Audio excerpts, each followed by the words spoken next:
नमस्कार, किसान समाचार में आपका स्वागत है। मैं हूं रेशमा आपके साथ। आइए नजर डालते हैं इस वक्त की हेडलाइंस पर। प्रधानमंत्री नरेंद्र मोदी ने हरित विकास पर बजट के बाद पहले वेबिनार को किया संबोधित। कहा, बजट में इंडस्ट्री के लिए ग्रीन क्रेडिट है तो किसानों के लिए है पीएम प्रणाम योजना। देश में एग्री वेस्ट की कमी नहीं, निवेशकों को एथेनॉल प्लांट की स्थापना के मौके को छोड़ना नहीं चाहिए। केंद्रीय मंत्रिमंडल ने चावल, गेहूं और चीनी की पैकेजिंग में जूट पैकेजिंग मानदंडों को दी मंजूरी। जूट मिलों और सहायक इकाइयों में 40 लाख किसान परिवार, 3.7 लाख श्रमिकों की सहायता करने का निर्णय। सरकार हर साल खाद्यान्न की पैकिंग के लिए लगभग 9,000 करोड़ रुपए का खरीदती है जूट सेकिंग बैग। केंद्रीय कृषि मंत्री नरेंद्र सिंह तोमर ने बेंगलुरु में अभिनव बागवानी पर आयोजित 4 दिनों का राष्ट्रीय बागवानी मेले का किया शुभारंभ। कहा, किसानों की आय दोगुनी करने में बागवानी की महत्वपूर्ण भूमिका। बागवानी फसलों के उत्पादन और उपलब्धता में तेजी से हो रही है वृद्धि।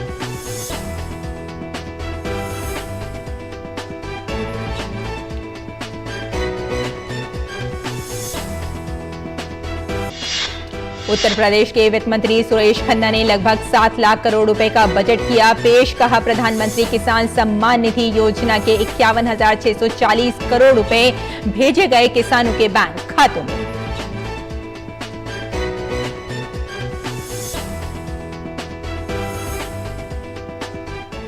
और आइए अब समाचारों पर विस्तार से नजर डालते हैं। प्रधानमंत्री नरेंद्र मोदी ने हरित विकास पर आयोजित एक वेबिनार को संबोधित किया। ये वेबिनार बजट में घोषित पहलों के प्रभावी क्रियान्वयन हेतु विचारों और सुझावों को हासिल करने के लिए है। वेबिनार में 6 सत्र होंगे, जिनमें हरित विकास के ऊर्जा और गैर ऊर्जा दोनों घटकों पर चर्चा होगी। इस अवसर पर पीएम मोदी ने कहा कि इस साल के बजट में भी इंडस्ट्री के लिए ग्रीन क्रेडिट है तो किसानों के लिए पीएम प्रणाम योजना है। इस साल के बजट में भी इंडस्ट्री के लिए ग्रीन क्रेडिट्स हैं तो किसानों के लिए पीएम प्रणाम योजना है। इसमें गांवों के लिए गोवर्धन योजना है तो शहरी क्षेत्रों के लिए व्हीकल स्क्रैपिंग पॉलिसी है। इसमें ग्रीन हाइड्रोजन पर बल है तो वेटलैंड कंजर्वेशन पर भी उतना ही फोकस है। ग्रीन ग्रोथ को लेकर इस साल के बजट में जो प्रावधान किए गए हैं वो एक तरह से हमारी भावी पीढ़ी के उज्जवल भविष्य का शिलान्यास है। प्रधानमंत्री मोदी ने कहा कि हमारी सरकार जिस तरह जैव ईंधन पर जोर दे रही है वो सभी निवेशकों के लिए बड़े अवसर लेकर आया है। हमारे देश में एग्री वेस्ट की कमी नहीं है। ऐसे में देश के कोने कोने में एथेनॉल प्लांट की स्थापना के मौके को निवेशकों को छोड़ना नहीं चाहिए। पीएम मोदी ने कहा कि गोवर्धन योजना भारत की बायोफ्यूल स्ट्रेटेजी का अहम उपकरण है। गोवर्धन योजना के तहत 500 नए प्लांट लगाए जाएंगे। हमारी सरकार जिस तरह बायोफ्यूल्स पर जोर दे रही है वो सभी इन्वेस्टर्स के लिए बहुत बड़ी अपॉर्चुनिटी लेकर आया है। अभी हाल ही में मैंने E20 फ्यूल को भी लॉन्च किया है। हमारे देश में एग्री वेस्ट की कमी नहीं है। ऐसे में देश के कोने कोने में इथेनॉल प्लांट्स की स्थापना के मौके को इन्वेस्टर्स को छोड़ना नहीं चाहिए। प्रधानमंत्री ने कहा कि भारत नवीकरणीय ऊर्जा संसाधन में जितना कमांडिंग पोजीशन में होगा उतना ही बड़ा बदलाव वो विश्व में ला सकता है। ये बजट भारत को वैश्विक हरित ऊर्जा बाजार में एक प्रमुख खिलाड़ी के रूप में स्थापित करने में भी एक अहम भूमिका निभाएगा। पीएम ने कहा कि नवीकरणीय ऊर्जा संसाधनों को लेकर जो लक्ष्य तय करता है वह समय से पहले करता है। 2014 के बाद से ही भारत मेजर इकोनॉमीज में रिन्यूएबल एनर्जी कैपेसिटी एडिशन में सबसे तेज रहा है। हमारा ट्रैक रिकॉर्ड बताता है कि रिन्यूएबल एनर्जी रिसोर्सेज को लेकर भारत जो लक्ष्य तय करता है उसे समय से पहले पूरा करके दिखाता है। वर्ष 2023 तक 500 gigawatt non fossil based electricity capacity हासिल करके रहेगा। केंद्रीय मंत्रिमंडल ने चावल, गेहूं और चीनी की पैकेजिंग में जूट पैकेजिंग मानदंडों को मंजूरी दे दी है।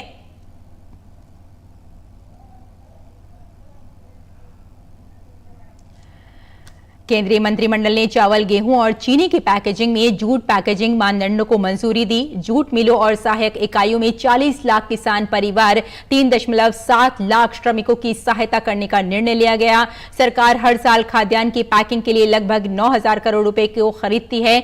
जूट सेकिंग बैग और जूट की थैलियों में चीनी की पैकेजिंग के लिए 20% आरक्षण भी प्रदान करते हैं।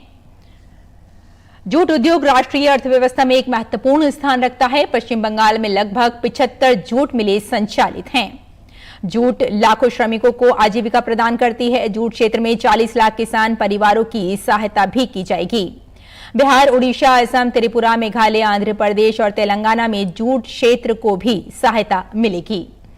जूट पैकेजिंग सामग्री 3.70 लाख श्रमिकों को प्रत्यक्ष रोजगार प्रदान करते हैं। जेपीएस अधिनियम 1987 जूट किसानों, श्रमिकों और जूट के सामान के उत्पादन में लगे व्यक्तियों की रक्षा करता है। जूट उद्योग के कुल उत्पादन का 75% जूट सैकिंग बैग है। सरकार हर साल खाद्यान्न की पैकिंग के लिए लगभग 9,000 करोड़ रुपए का जूट सैकिंग बैग खरीदती है। आरक्षण मानदंड भारत में कच्चे जूट और जूट पैकेजिंग सामग्री के घरेलू उत्पादन के हित को आगे बढ़ाएंगे। देश आत्मनिर्भर भारत की परिकल्पना के अनुरूप ही काम करेगा और केंद्रीय मंत्रिमंडल ने चावल, गेहूं और चीनी की पैकेजिंग में जूट पैकेजिंग मानदंडों को मंजूरी दे दी है। आगे बढ़ते हैं। केंद्रीय कृषि मंत्री नरेंद्र सिंह तोमर ने अभिनव बागबानी पर आयोजित बेंगलुरु में 4 दिनों के राष्ट्रीय बागबानी मेले का शुभारंभ किया। इस अवसर पर तोमर ने कहा कि किसानों की आय दोगुनी करने के साथ आवश्यक पोषण सुरक्षा पूर्ति करने में बागबानी महत्वपूर्ण भूमिका निभाती है। बागबानी फसलों के उत्पादन और उपलब्धता में तेजी से हो रही वृद्धि देश की पोषण सुरक्षा के बीच खाई को पाटने में मदद करेगी। तोमर ने कहा कि बागबानी उत्पादन वर्ष 1950 से 51 के 25 मिलियन टन से 13 गुना बढ़कर 2020-21 के दौरान 331 मिलियन टन हो गया, जो खाद्यान्न उत्पादन से भी अधिक है। कृषि उत्पादों के 4 लाख करोड़ रुपए से ज्यादा के निर्यात में बागबानी का महत्वपूर्ण योगदान है।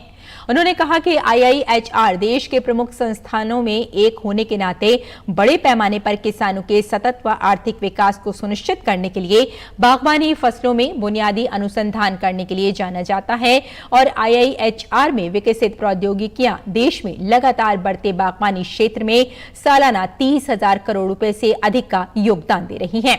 तोमर ने कहा कि 2023-24 के बजट में भी कृषि एवं किसान कल्याण के लिए अनेक प्रमुख प्रावधान किए गए। बजट का उद्देश्य गरीबों और मध्यम वर्ग, महिलाओं व युवाओं के अलावा किसानों का समावेशी और व्यापक विकास करना है। ये कृषि को प्रौद्योगिकी से जोड़कर कृषि क्षेत्र के आधुनिकीकरण को बढ़ावा देने पर जोर देता है ताकि किसानों को दीर्घावधि में व्यापक लाभ मिल सके। तोमर ने बताया कि भारत सरकार के प्रस्ताव पर संयुक्त राष्ट्र ने अंतर्राष्ट्रीय मिलेट्स वर्ष 2023 की घोषणा की है, जिसका आधिकारिक प्रचार प्रसार करने और मिलेट्स का उपभोग बढ़ाने का उन्होंने आह्वान किया। तोमर ने कहा कि एग्री स्टार्टअप भी इस दिशा में तेजी के साथ काम कर रहे हैं। और उत्तर प्रदेश सरकार ने दूसरे कार्यकाल का दूसरा बजट पेश किया। वित्त मंत्री सुरेश खन्ना ने सदन में लगभग 7 लाख करोड़ रुपए का बजट पेश किया। ये बजट यूपी के इतिहास का सबसे बड़े आकार वाला बताया जा रहा है। अपने बजट भाषण में वित्त मंत्री सुरेश खन्ना ने कहा कि प्रधानमंत्री किसान सम्मान निधि योजना के अंतर्गत वर्ष 2022-23 में अब तक करीब 51,640 करोड़ रुपए से अधिक धनराशि डीबीटी के माध्यम से किसानों के बैंक खातों में सीधे हस्तांतरित की गई। प्रधानमंत्री किसान सम्मान निधि योजना के अंतर्गत वर्ष 2022-23 में अब तक 51,639.68 करोड़ रुपए से अधिक धनराशि डीबीटी के माध्यम से किसानों के बैंक खातों में सीधे हस्तांतरित की गई। किसानों के निजी नलकूपों के क्षतिग्रस्त परिवर्तकों को निर्धारित समय पर बदला जा रहा है। प्रदेश के डाक जोन में किसानों को निजी नलकूप कनेक्शन देने पर लगे हुए प्रतिबंध को हटाने से 1 लाख किसान लाभान्वित हुए हैं।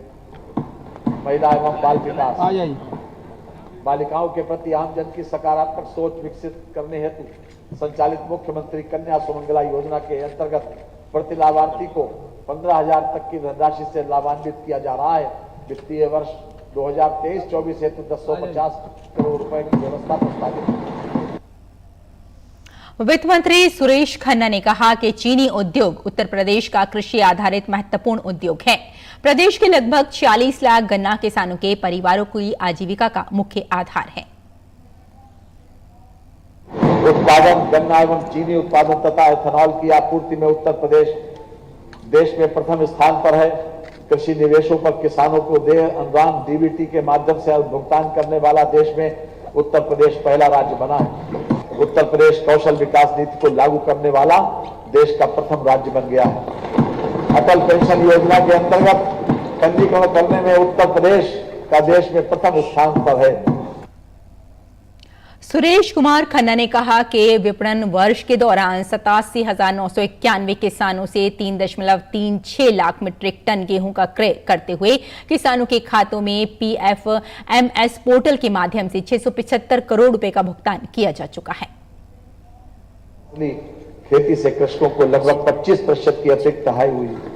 रबी विपणन वर्ष 2022-23 में 2,015 रुपए प्रति क्विंटल गेहूं का न्यूनतम समर्थन मूल्य निर्धारित था।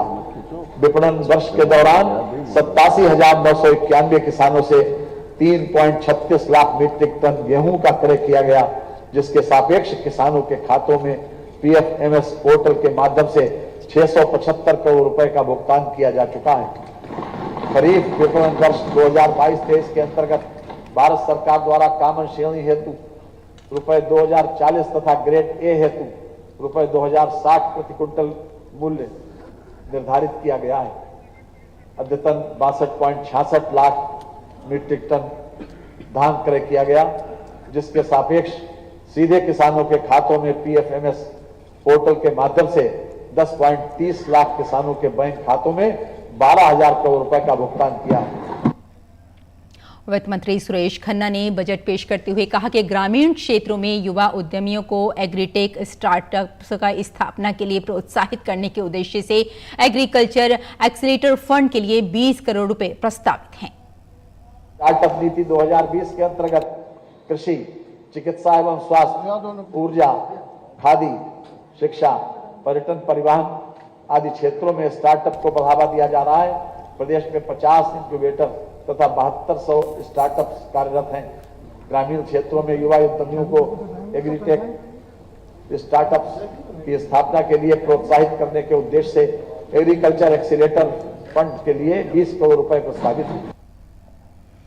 और मुख्यमंत्री शिवराज सिंह चौहान ने कहा कि ग्लोबल वार्मिंग और जलवायु परिवर्तन साधारण खतरे नहीं हैं। यदि इनसे निपटने के प्रभावी उपाय नहीं किए गए तो आने वाले समय में हम जीवन ढूंढते रह जाएंगे। सौर ऊर्जा से बिजली उत्पादन के लिए ग्रीन बॉन्ड जारी करना कोई साधारण कार्य नहीं है। ये धरती को बचाने का महाअभियान है। ग्रीन एनर्जी की दिशा में इंदौर द्वारा किए जा रहे प्रयत्नों को देखकर गर्व होता है। मेरे सपनों का शहर इंदौर दुनिया के सपनों का शहर होगा। इंदौर ने नया इतिहास रचा है और कई शहरों को दिशा दिखाई है। मुख्यमंत्री चौहान मंगलवार को इंदौर नगर निगम द्वारा जारी ग्रीन बॉन्ड की नेशनल स्टॉक एक्सचेंज में लिस्टिंग के लिए भोपाल के कुशभाऊ ठाकरे सभागार में हुए कार्यक्रम को संबोधित कर रहे थे। मिलेट मेंस के नाम से मशहूर हिमाचल प्रदेश के नेकराम शर्मा खजुराहो में चल रही संस्कृति कार्य समूह की बैठक में आमंत्रित किए गए। पहले दिन बैठक के दौरान वे लोगों के आकर्षण का केंद्र बने रहे। नेकराम शर्मा से हमारे संवाददाता आदित्य श्रीवास्तव ने बात की। भारत इस वक्त G20 की अध्यक्षता भी कर रहा है और तमाम बैठकें जो देश के कोने कोने में G20 की हो रही हैं, वहां पर भारत मिलेट कॉर्नर भी वहां पर रखा जा रहा है और कोशिश ये की जा रही है कि जो मेहमान G20 देशों से, आमंत्रित देशों से यहां पहुंच रहे हैं, उनको ये पता चले कि मोटे अनाज से बने हुए व्यंजन उत्पाद कितने स्वादिष्ट होते हैं और कितने पौष्टिक भी होते हैं। संस्कृति कार्य समूह की जो बैठक खजुराहो में चल रही है, उसमें भाग लेने पहुंचे हैं भारत के मिलेट मैन के नाम से जाने जाने वाले नेकराम शर्मा जी। हिमाचल मंडी से आप आते हैं। नेकराम जी, बड़ी चर्चाएं इस पूरे पहली संस्कृति कार्य समूह की बैठक में आपको लेकर चल रही हैं और जितनी भी कार्य समूह की बैठकें देश भर में चल रही हैं, मोटे अनाज को लेकर बड़ी चर्चाएं हो रही हैं। ये जो मुहिम है, ये लगभग 2000 से शुरू कर दिया था हम लोगों ने और यूं तो हम लोग काफ़ी पहले से, मैं किसान परिवार से संबंध रखता हूं और ये जो मिलेट्स हैं, हम तो इनको बोलते हैं मूल अनाज, हमारे पौष्टिक अनाज। ये जो अनाज हैं, ये ना केवल हमारी भूख मिटाते हैं बल्कि हमारे शरीर में जिन तत्व की ज़रूरत है वो सारे पोषक तत्व ये प्रदान करते हैं एक बैलेंस मात्रा में पूरी तरह से, और ये रोग को आने नहीं देते। सबसे महत्वपूर्ण बात यह है कि इसमें कभी कोई कीड़ा लगता ही नहीं है। ऐसी बैठकों में जब हम अलग अलग व्यंजन देखते हैं मोटे अनाज से बने हुए और बड़े उत्साह के साथ लोग उसको चख रहे हैं और बड़ा आनंद ले रहे हैं। बिल्कुल, क्यों नहीं। देखिए, एक सबसे बड़ी बात यह है कि हम लोग जब ये अनाज खाते हैं तो एक तो हमें ज़्यादा नहीं खाना पड़ता है, बहुत कम में ही हमारा गुजारा हो जाता है, हमारा मन तृप्त हो जाता है, अंदर से आवाज़ आती है बस हो गया, तो कभी पेट बाहर नहीं आएगा और भूख बड़ी जल्दी नहीं लगेगी। कारण वही कि धीरे धीरे पाचन होगा और शरीर को पूरे तत्व मिलते हैं। अब हम बात करें जो हमारा फिंगर मिलेट है, इसमें 344 मिलीग्राम कैल्शियम है प्रति 100 ग्राम। तो आप अंदाज़ा लगाइए कि एक चपाती खाने से आपके शरीर को इतना कैल्शियम मिल गया कि आपकी हड्डियों में कभी प्रॉब्लम आनी नहीं है। बहुत बहुत धन्यवाद नेकराम जी हमारे से चर्चा करने के लिए। और मिलेट मैन के तौर पर आपको लोग आज तक सुनते आ रहे थे, लेकिन आज लोगों ने आपके विचारों को जाना।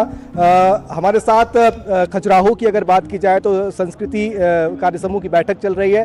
मिलेट मैन के नाम से जिनको पूरा देश जान रहा था, नेकराम शर्मा जी हिमाचल प्रदेश से हैं, वो मध्य प्रदेश पहुंचे हैं और लोगों के आकर्षण का केंद्र बने हुए हैं। तमाम जो डेलीगेट्स G20 देशों से, आमंत्रित देशों से यहाँ पर पहुंचे हैं, उनके सामने और बता रहे हैं कि किस तरीके से मोटे अनाज से बने हुए उत्पाद आपकी सेहत के लिए लाभदायक हैं।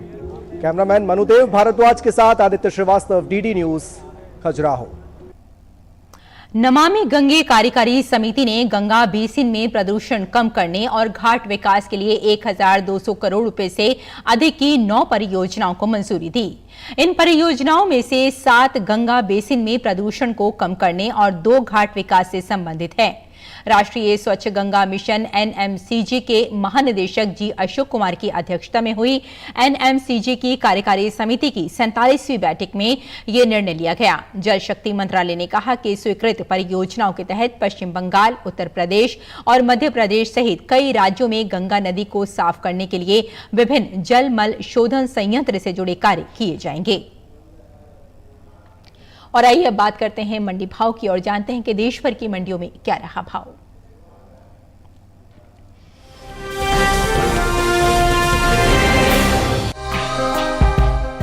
फिलहाल कृषि उपज मंडियों में चने की आवक अच्छी बनी हुई है। बुधवार को चने का कारोबार सामान्य आवक के साथ हुआ। भाव की बात करें तो मंगरौल और कोटा मंडी में चने के सौदे बिना किसी उतार चढ़ाव के हुए, जबकि मध्य प्रदेश की पन्ना मंडी में चने के भाव में बढ़त देखने को मिली। एग्भाक नेट के मुताबिक उत्तर प्रदेश की पीलीभीत मंडी में 21 फरवरी को चने का भाव रहा 5,890 रुपए, जो मामूली बढ़त के साथ 22 फरवरी को 5,895 रुपए हो गया। गुजरात की मंगरोल मंडी में भी चने के सौदों में दोनों दिन कोई अंतर देखने को नहीं मिला। यहाँ 21 फरवरी को चने का भाव था 4,600 रुपए, जो बिना किसी बदलाव के 22 फरवरी को 4,600 रुपए प्रति क्विंटल पर रहे। राजस्थान की कोटा मंडी में मामूली बदलाव रहा। यहाँ 21 फरवरी को चने का भाव रहा 4,400 रुपए, जो 100 रुपए की गिरावट के साथ 22 फरवरी को चना 4,300 रुपए प्रति क्विंटल पर बिका। इसी तरह मध्य प्रदेश की पन्ना मंडी में भी चने का कारोबार कुछ फेरबदल के साथ हुआ। यहाँ 21 फरवरी को चने का भाव रहा 4,510 रुपए, जो 22 फरवरी को 120 रुपए की बढ़त के साथ 4,630 रुपए पर हो गया। बीते कुछ समय से आगे चल रही चने की बुआई में इस दौरान कुछ कमी देखने को मिल रही है। कृषि मंत्रालय की ओर से साल 2022-23 के लिए जारी ताज़ा आंकड़ों के अनुसार 3 फरवरी तक रबी चने की बुआई 1,12,01,000 हेक्टेयर में हो चुकी है, जबकि बीते साल इस दौरान बुआई का क्षेत्रफल 1,14,18,000 हेक्टेयर रहा था।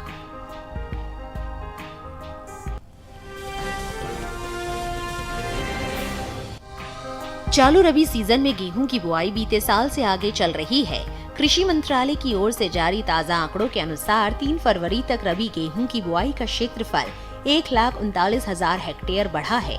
साल 2022-23 के लिए रबी गेहूं की बुआई 3,43,23,000 हेक्टेयर में हो चुकी है, जबकि बीते साल इस दौरान रबी गेहूं की खेती 3,41,84,000 हेक्टेयर में हुई थी। फिलहाल कृषि उपज मंडियों में गेहूं की आवक मिली जुली बनी हुई है। भाव की बात करें तो मंगलवार को आष्टा मंडी में गेहूं के सौदे मजबूती के साथ हुए। वहीं अलीगढ़, बदायूं और जम्बूसर मंडी में गेहूं के भाव में हल्का उतार चढ़ाव देखने को मिला। एग्वाक नेट के मुताबिक राजस्थान की बेगू मंडी में 21 फरवरी को गेहूं का भाव रहा 2,160 रुपए। 22 फरवरी को इसके भाव में 90 रुपए की बढ़त आई और भाव हो गया 2,250 रुपए। उत्तर प्रदेश की बदायूं मंडी में गेहूं के भाव में कोई अंतर नहीं आया। यहां दोनों दिन गेहूं का भाव 2,685 रुपए रहा। गुजरात की जम्बूसर मंडी में इस दौरान गेहूं के भाव में तेजी देखने को मिली। यहां 21 फरवरी को गेहूं का भाव था 2,300 रुपए। 22 फरवरी को इसके भाव में 100 रुपए की बढ़त आई और भाव 2,400 रुपए हो गया।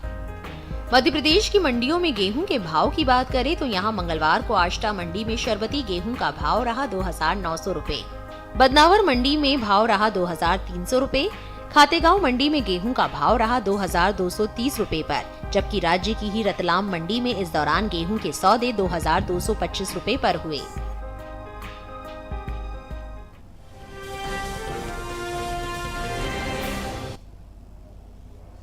और आइए अब जानते हैं कि किसान इस मौसम में कैसे रखें अपनी खेती का ख्याल।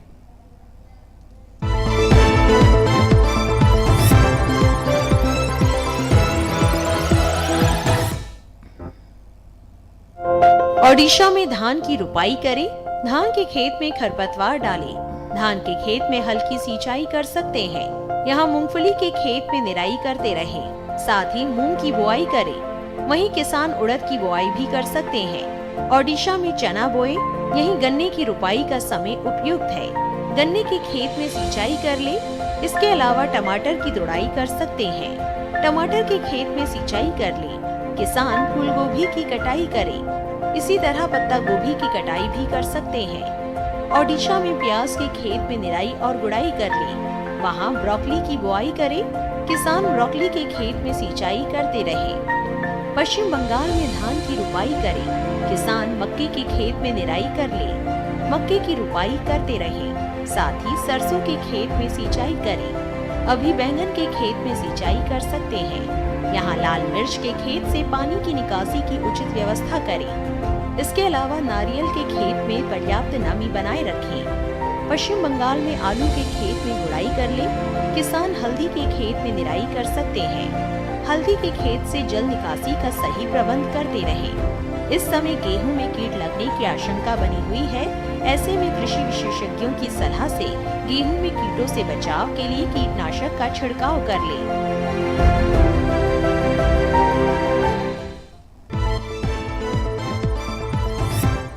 और खेती किसानी के साथ साथ आइए नजर डाल लेते हैं कुछ और महत्वपूर्ण खबरों पर। खास खबर में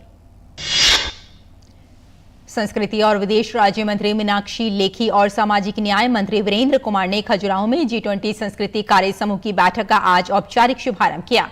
इस बैठक में संस्कृति से जुड़े 4 महत्वपूर्ण विषयों पर चर्चाएं होनी हैं। हाल ही में 8 राज्यों में 76 स्थानों पर छापेमारी के दौरान राष्ट्रीय जांच एजेंसी NIA को बड़ी कामयाबी हाथ लगी है। आतंकवाद, गैंगस्टर, ड्रग तस्करों के बीच साठगांठ के खिलाफ की गई छापेमारी में NIA ने 6 लोगों की गिरफ्तार किया है। पंजाब में विजिलेंस ब्यूरो ने भटिंडा में आप विधायक अमित रतन कोटफट्टा को गिरफ्तार कर उनके खिलाफ मामला दर्ज किया है। विजिलेंस की टीम ने विधायक को रिश्वत लेते पकड़ा था। हाल ही में विधायक के करीब ऋषम गर्ग को विजिलेंस टीम ने 4 लाख रुपए रिश्वत लेते गिरफ्तार किया था।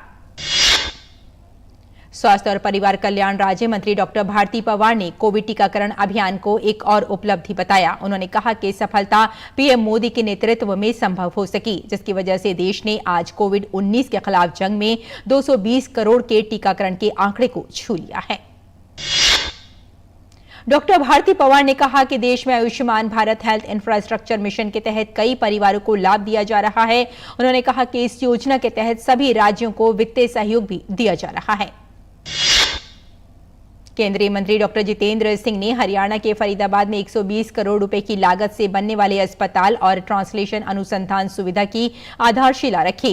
उन्होंने बताया कि किस तरह ट्रांसलेशन स्वास्थ्य विज्ञान एवं प्रौद्योगिकी संस्थान में हो रहे शोध ने अंतर्राष्ट्रीय ख्याति प्राप्त की है। उन्होंने कहा कि ये भारत में ओमिक्रॉन वायरस को कल्चर करने वाली पहली प्रयोगशाला है। सूचना एवं प्रसारण मंत्रालय के तहत काम कर रही पीआईबी की फैक्ट चेक यूनिट के समय समय पर चलाई गई तमाम गलत खबरों को उजागर किया है।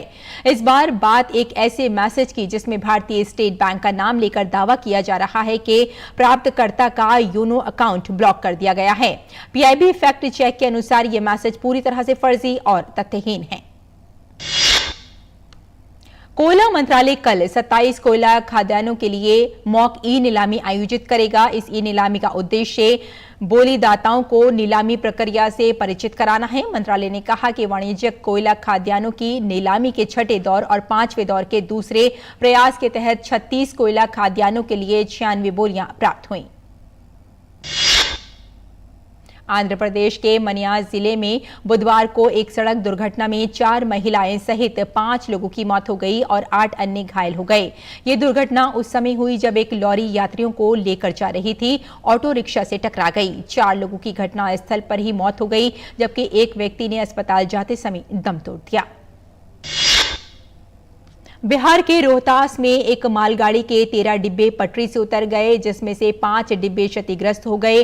डीएफसीसी के मुख्य प्रबंधक पवन कुमार ने हादसे की जानकारी देते हुए यातायात जल्द बहाल करने के लिए प्रयास शुरू करने की जानकारी दी। गृह मंत्री 25 फरवरी को बिहार जाएंगे, जिस दौरान वे पश्चिमी चंपारण में एक रैली को संबोधित करेंगे। पटना में किसानों और मजदूरों के एक समागम में भाग लेंगे और तख्त श्री हरमिंदर जी पटना साहिब गुरुद्वारे में मत्था टेकेंगे। तो किसान समाचार में फिलहाल इतना ही। अनुमति दें। नमस्कार।